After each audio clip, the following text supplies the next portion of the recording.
हे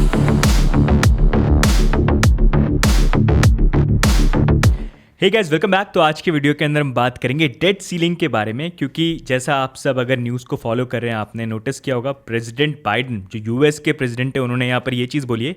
कि United states अपने जो डेट्स हैं उनका हमेशा टाइम पे करता है।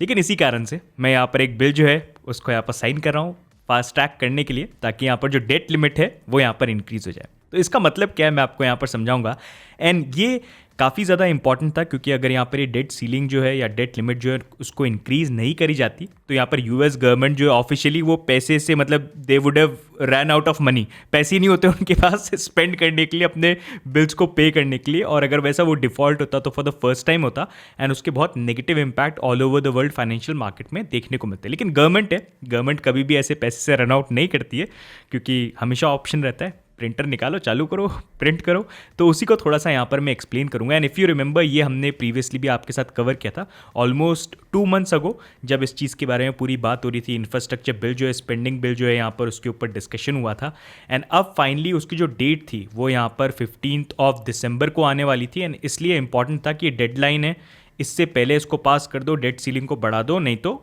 प्रॉब्लम यहाँ पर आ सकती है, फाइनेंशियल क्राइसिस आ सकता था ऑल ओवर द वर्ल्ड। तो वो चीज़ उन्होंने यहाँ पर फिक्स कर दी। एंड ये चीज़ मैं पहले ही बता चुका हूँ कि ये पहली बार नहीं हो रहा है,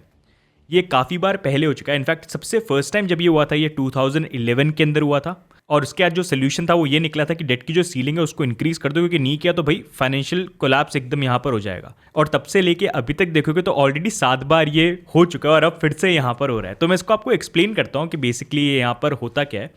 तो जैसे एकदम सिंपल आपको एग्जांपल देता हूँ। फॉर एग्जांपल आप खुद मान लीजिए, आप ये खुद हैं यहाँ पर, ठीक है। अब आप यहाँ पर क्या करते हैं, आपको अपनी लाइफ के अंदर कुछ अच्छा करना है, आप सोच रहे हैं कि यार मेरे पास कुछ पैसा हो तो मैं उससे चीज़ करूँ, कुछ काम करूँ और उससे फिर मैं पैसा यहाँ पर जनरेट कर पाऊँ। तो आप यहाँ पर जाते हो बैंक के पास और बैंक आपको यहाँ पर देता है क्रेडिट कार्ड। वो बोलता है कि मैं तुमको यहाँ पर 50,000 रुपीज़ की जो है तुमको मैं यहाँ पर क्रेडिट लिमिट देता हूँ, तुम इसको यूज़ कर लो, लेकिन पैसे तुम जो भी यूज़ करोगे उस पर देखो तुम्हारा इंटरेस्ट आएगा, वो इंटरेस्ट तुमको टाइम पे देखो यहाँ पर पे करना ज़रूरी है। अब आप क्या करते हो, आपने यहाँ पर देखा कि चलो 50,000 की मेरी लिमिट है, तो मैं क्या करता हूँ यहाँ पर 25,000 रुपये जो है उसका इन्वेस्टमेंट वगैरह करके देखता हूँ, कुछ काम वाम करके कुछ मैं यहाँ पर पैसे कमा पाऊँ। अब यहाँ पर हुआ या आपने इन्वेस्टमेंट वगैरह करे, आप कोशिश ये कर रहे हो कि यहाँ पर आप पैसे अर्न करो। अगर आप पैसे अर्न करते हो, ये 30K बन जाता है या 40K बन जाता है तो बढ़िया, आप इंटरेस्ट भी पे कर सकते हो, अपना जो इनिशियल अमाउंट आपने क्रेडिट कार्ड से लिया वो भी पे कर सकते हो। लेकिन जब वैसा नहीं हो तब आप इन्वेस्टमेंट करो, लेकिन उसके ऊपर कोई रिटर्न ही आपके पास नहीं आ रहा, और आपकी जहाँ पर जो पेमेंट की डेट है वो यहाँ पर आ गई कि भाई इंटरेस्ट तो ड्यू है 25 पे, ये अमाउंट वापस करो नहीं करो, इंटरेस्ट तो पे करो। तो आप क्या करोगे, आप यहाँ पर थोड़ा सा और जो पैसा है, क्रेडिट लिमिट तो है ना 50,000 की, तो 25,000 और बाकी है, उसमें से थोड़ा सा पैसा निकाल लिया और उसी से वापस पे बैक कर दिया। लेकिन ऐसे ही चलता रहा, आपका कोई यहाँ पर जो रिटर्न है वो बना नहीं। आपने आगे जाके आपको और लगा कि यार और इन्वेस्टमेंट की ज़रूरत है, यार ये तो काम नहीं चल रहा है यहाँ पर। आपने क्या किया, फिर से यहाँ पर जो भी बच्चे कुचे थे 25,000 ही मान लीजिए, उसका फिर से बच्चे कुचे का आपने यहाँ पर यूज़ कर लिया। अब आप सीधे यहाँ पर क्रेडिट लिमिट पे आ गए, लेकिन इस पर भी ये जो इन्वेस्टमेंट है इस पर आपको कोई रिटर्न यहाँ पर आया नहीं, लेकिन इंटरेस्ट तो अब डबल यहाँ पर ड्यू है पूरा 50,000 रुपीज़ पे, वो कैसे पे करोगे, अब तो कोई क्रेडिट लिमिट भी यहाँ पर बची नहीं है। तो ये जो ड्यू होने वाला है पेमेंट कैसे पे करोगे, कोई ऑप्शन ही नहीं है। तो आप यहाँ पर क्या करोगे, आप बैंक को जाके बोलोगे कि यार मेरी जो क्रेडिट लिमिट है ना थोड़ी सी ऊपर बढ़ा दो, यहाँ पर ये 50,000 जो है इसको यार 70,000 कर दो।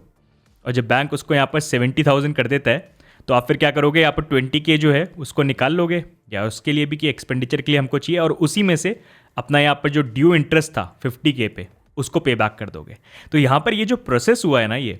जहाँ पर 50,000 से 70,000 रुपीज़ तक यहाँ पर क्रेडिट लिमिट बढ़ाई गई है, इसी को यहाँ पर बोला जाता है कि डेट सीलिंग इंक्रीज़ करी गई, या फिर हमारी जो डेट लिमिट है उसको हमने इंक्रीज़ किया। तो ये एक सिस्टम है जो नॉर्मली अगर आप खुद के ऊपर इंप्लीमेंट करके सोचोगे तो आप सोचोगे कि ये तो एकदम सही नहीं है यार, ये तो बहुत गलत है।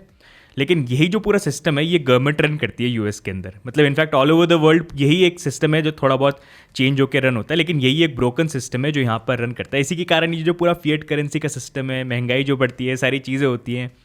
उसका इम्पैक्ट हमको यहाँ पर देखने को मिलता है। अब गवर्नमेंट पर्सपेक्टिव से भी यहाँ पर यही चीज़ होता है, यहाँ पर अलग अलग जो पार्टीज़ है वो यहाँ पर कम्पीट करती हैं। अब जब कम्पीट करती हैं यूएस के अंदर, यहाँ पर रिपब्लिकन पार्टी है जिसमें डोनाल्ड ट्रंप थे,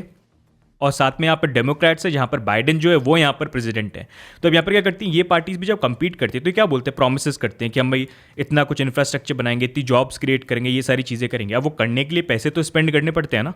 तो वो भी यहाँ पर जो पार्टी जो जीतती है वो यहाँ पर क्या करती है, वो यहाँ पर ये बोलती है कि हमको पैसे चाहिए। तो उसके लिए क्या होता है, यहाँ पर एक आप ये मान लीजिए यहाँ पर ट्रेजरी डिपार्टमेंट जो होता है यूएस का, फेडरल रिजर्व, इन दोनों को लेके आप ये मान लीजिए वो यहाँ पर उन्होंने एक लिमिट दे रखी है कि भाई यहाँ पर तुम्हारी एक क्रेडिट कार्ड की जो है लिमिट है, जिसको यहाँ पर डेट लिमिट या डेट सीलिंग एक तरह से बोला जाता है, कि उसके अंडर ही तुम यहाँ पर जो भी तुमको एक्सपेंडिचर करना है, तुम बोल रहे हो कि इतना हम चीज़ें जॉब वॉब क्रिएट करेंगे, इकोनॉमी हमारी फ्लरिश करेगी, उसके कारण टैक्स बहुत आएगा, तो बढ़िया है, ठीक है तुम करो, लेकिन वो यहाँ पर जो क्रेडिट कार्ड की जो लिमिट है उसके अंडर तुमको यहाँ पर करना है। तो यहाँ पर अब क्या करती है, पार्टीज़ जो होती हैं वो तो विद टाइम चेंज होती रहती है, लेकिन क्रेडिट कार्ड जो है वो तो हमेशा यहाँ पर सेम ही रहता है। तो यहाँ पर चाहे वो रिपब्लिकन पार्टी हो या डेमोक्रेटिक पार्टी हो, जो भी है उनकी लिमिट यहाँ पर सेम ही रहने वाली है। तो मान लीजिए यहाँ पर अभी रिपब्लिकन पार्टी जो है वो यहाँ पर आई, उन्होंने बोला हमको एक्सपेंडिचर कर रहे हैं, उन्होंने एक्सपेंडिचर किया, लेकिन उसका जो रिटर्न है वो उस तरह से यहाँ पर आ नहीं रहा है, तो क्रेडिट लिमिट तो यहाँ पर यूज़ पे आ गई। और हर कुछ टाइम के बाद यहाँ पर जो आपका इंटरेस्ट ड्यू है, जो आपने पैसे यहाँ पर स्पेंड किए हैं, वो तो आपको पे बैक करना है। तो उसके लिए अब मान लो आप यहाँ पर 5 ईयर्स जो है रिपब्लिकन पार्टी जो है उनके यहाँ पर खत्म हो गए, नेक्स्ट पार्टी यहाँ पर आ गई, तो अब डेमोक्रेट्स आ गए यहाँ पर। तो बाइडन अब यहाँ पर आए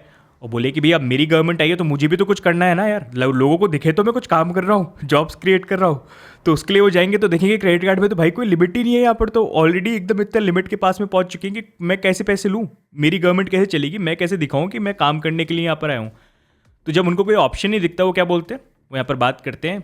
पास करते हैं, डिस्कशन करते हैं आपस में, दोनों पार्टीज थोड़ा सा बैटल करते हैं, अपने बेनिफिट देखते हैं क्या फ़ायदा हो सकता है एक दूसरे का। दोनों को एंड में पता है कि ऑप्शन तो बस यही है कि हमको यहाँ पर जो डेट लिमिट है या डेट सीलिंग है, क्रेडिट कार्ड की जो लिमिट है उसको इंक्रीज़ करना पड़ेगा ताकि और पैसे बोरो कर पाए हम, और फिर उससे हम आगे चीज़ें और चलाएं। और इसी तरह से कंटिन्यूसली ये चीज़ जो है यहाँ पर चल रही है, और ये ऑलमोस्ट 7-8 टाइम्स यहाँ पर ऑलरेडी हो चुका है, और इसका कोई भी एंड नहीं है। एंड यही एक ब्रोकन सिस्टम है जो कभी ना कभी कोलैप्स करेगा, और जब कोलैप्स करेगा तो उसका बहुत नेगेटिव इम्पैक्ट होगा। अगर आपको एक आइडिया दूँ तो करेंटली अगर आप यूएस की ये क्रेडिट कार्ड की लिमिट देखोगे, ये $29 ट्रिलियन है, और ये आने वाले टाइम में भी हो सकता है, आज से कुछ साल बाद आप वीडियो देखो तो यहाँ पर ये आपको 35 या 40 या 50 ट्रिलियन डॉलर्स भी देखने को मिलेगा। ये यहाँ पर बढ़ता रहता है क्योंकि यहाँ पर खर्चा तो खूब हो रहा है, लेकिन अगर आप यहाँ पर जीडीपी देखोगे जिसमें इनकम आनी चाहिए, वो इनकम जो है खर्चे से